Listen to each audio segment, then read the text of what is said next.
Order! Order! You are an incorrigible delinquent at times. Behave yourself, man!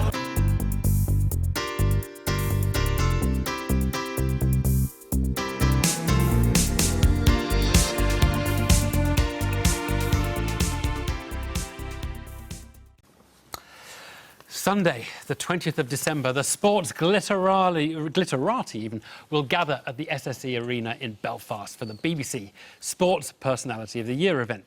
They'll drag the show out for more than 2 hours, but the clue as to the bit you're meant to relish is in the title, the crowning of the Sports Personality of the Year. One winner out of 12 shortlisted contenders. But this year there is a petition against one name on that shortlist, boxer Tyson Fury, world heavyweight champion. His remarks, likening homosexuality to paedophilia, suggesting the legalisation of homosexuality as a sign of the apocalypse, have upset many, as have comments about fellow shortlistee Jessica Ennis-Hill, who he said slaps up good and looks quite fit. Now, do his comments there and others make him unsuitable as a winner or as a shortlistee, or should those taking offence simply look at his sports achievements?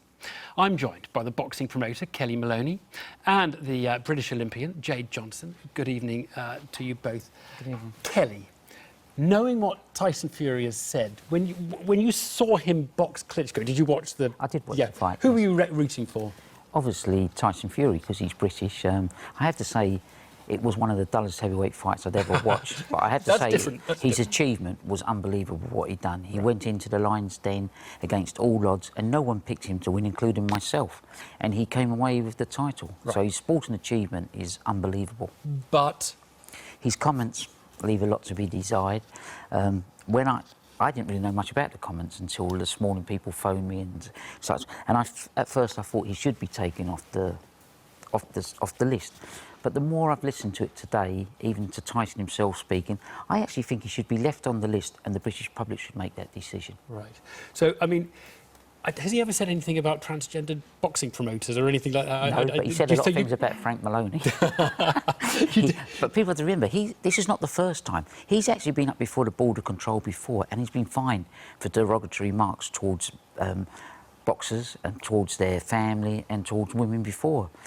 So this is not the first time Tyson's let steam off. And Jade, do you think sports people owe a duty of being, if you like, a role model, upholding the most civic of values, not insulting or making insulting remarks about fellow shortlisted candidates for sports personality, or should they just say what they think and be done with it?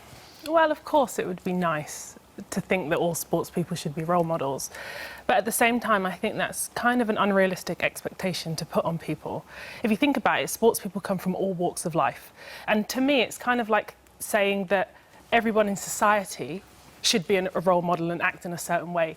We have all different types of people from different social, economic, academic backgrounds. Not everyone's going to be able to, you know, uphold and put the best foot forward. And it's exactly the same for sports people. Of course, it would be nice, but unrealistic. And with expectations, there's disappointment, and I think that's what happens. Well, let's just talk about some specific cases. I mean, Glenn Hoddle, English football manager, made some remarks about karma and to say people with disabilities, and basically he lost his job as a result of that. Do you think that was the right thing, Kelly? not really, because, I mean, he should be judged on what he does for sport. But, I mean, it seems there's some rules for certain people in sports and some rules for other people. It's in society. So one thinks that if England had been winning, he would have kept his job. He would have been forgiven. You know, for me personally, and this is, you know, probably a little bit controversial as I'm actually sitting here talking to you, but I feel like, for me, the media also have a responsibility. If you think about it, the media love to give column inches and TV time to controversial figures in sport. They love to give all that attention. So we entice the comments out of these folks. Exactly. And, you know, we talk about the media talk about sports people should be role models, and, you know, society thinks sports people should be role models. But at the same time, think about it.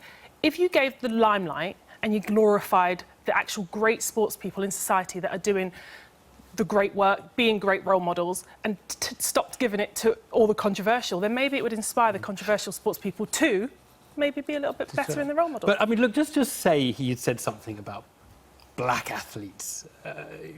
Would it change your view of this? Would you feel more angry about it than you're exhibiting at the moment? You know, the problem, well, not the problem, but think about it. He's speaking about, a lot of the time, he's speaking about his way of life, his community, how they are. That, of course, it's not what we as a whole society think, but at the same time, it's what they do, and they're happy with it. And I think that... But if they were happy with racist views, for example, would you say it's OK for him to be on a shortlist? Personality shortlist. It's not like a winner's roster. It's a... Yeah, but the public do decide, so the public make that decision. At the end of the day, if the public... I think his remarks were wrong and they're very derogatory towards a certain section of society. Yeah. We have to get that straight. And he should see that he's a role model. But Tyson Fury, you have to understand the person and the human being, where he comes from. You know, he comes from a very close community. He's trained by his uncle. His father's in the gym with him. His nephew's there. They don't have any outsiders in that world of theirs. They just live in their own world. If you think about also, we're talking about Sports Personality of the Year, certain things, with what he said, I think that, you know, there's two different things that we're talking about here. Sports Personality of the Year, what are the criteria for Sports Personality of the Year? If they're about your sporting prowess and what you've achieved in your sporting field, then that's one thing, which I think it is. If some of the criteria that you also have to be a role model and you can't do this, this and this, then you wouldn't have him there?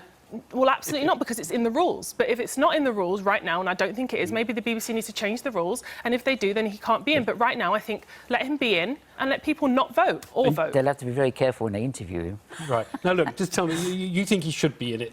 I do now. At first, on balance, for what he's achieved in sport. 2 words. Who would you each vote for on Sports Personality this year?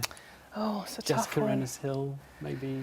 You Lewis know, Hamilton, Andy Murray, some of the other candidates? I think I would go with Andy Murray for the Davis Cup. Andy Murray. yeah, he's already won it. I think We're out of Jessica time. Ennis, obviously. Thanks, both. Thanks.